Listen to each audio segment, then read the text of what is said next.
Qui pouvait prévoir dans Vert Éco du 2 mars 2023 ? Selon l'Agence internationale de l'énergie, dans son rapport du 2 mars 2023, en 2022, le secteur de l'énergie, qui représente à lui seul les 3/4 des émissions mondiales de gaz à effet de serre, a atteint de nouveaux sommets, avec une hausse de 0,9% pour atteindre 36,8 milliards de tonnes. Encore une brillante réussite des COP, les grandes messes climatiques qui se déroulent depuis 1995 et qui réunissent 196 États et l'Union européenne et regroupent à chaque fois 30 000 participants. Attendons la COP 28 en novembre 2023, annonciatrice d'une nouvelle hausse des émissions. Peut-on assurer un monde qui s'effondre dans ouzbekerika.com du 28 février 2023 ?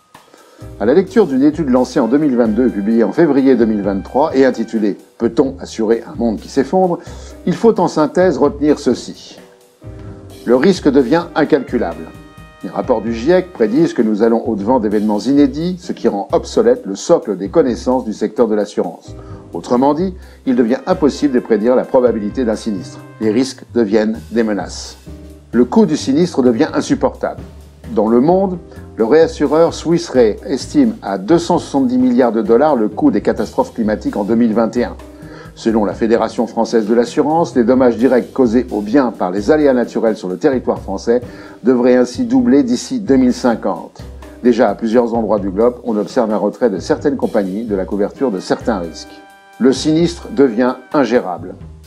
L'exemple de l'ouragan Katrina en 2005 aux États-Unis en est le parfait exemple. Il était impensé que les digues protégeant la Nouvelle-Orléans soient toutes les 4 emportées.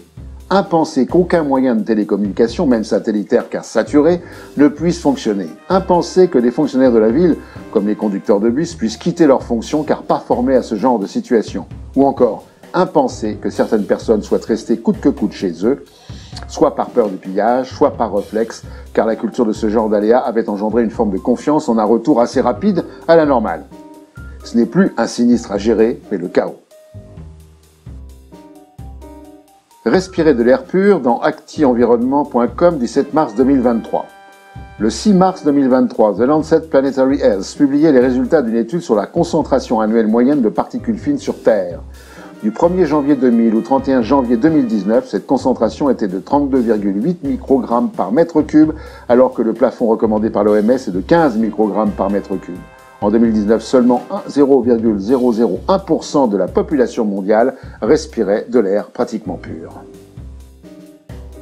L'Allemagne est-elle assurable dans Libération.fr du 6 mars 2023 ? Selon le rapport commandé par le gouvernement fédéral allemand et publié le 6 mars 2023, si aucune mesure sérieuse n'est prise, les conséquences connues du changement climatique, sécheresse, canicule, inondations et autres joyeusetés, contraindraient l'Allemagne à dépenser au mieux 910 milliards pour limiter la casse d'ici 2050.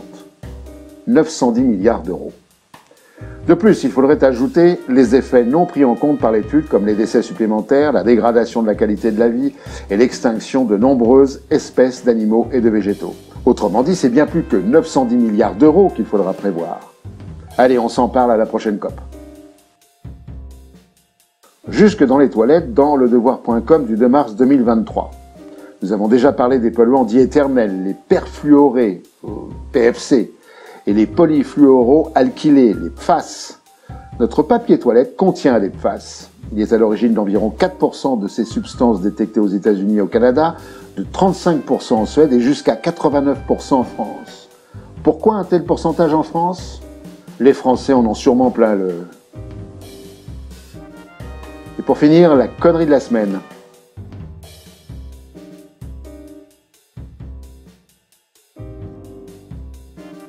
À la prochaine fois.